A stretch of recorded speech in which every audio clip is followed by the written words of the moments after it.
KFC 最新推出蜜汁雞皇飯，到底係好食啊，定係唔好食呢？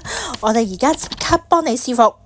因為 KFC 做緊優惠22蚊兩個飯啊，我梗係叫翻盒香骨雞自己嚼下啦。仲有以防萬一，叫翻個白汁雞皇飯。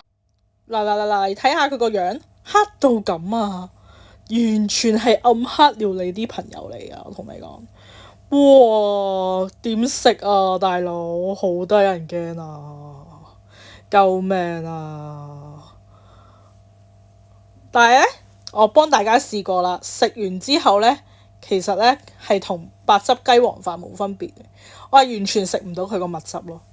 但係我係食到雞皇飯嗰陣味嘅，所以呢，如果大家呢試服呢，一樣嘢係安全嘅。今次第一次做食評啊，留翻啖正嘢俾你哋啊！你哋食先啦。嗱，好唔好食啊？嗱，我就唔建議你哋食嗰個餐啊，我就食翻我個白汁雞皇飯算啦，嘻嘻。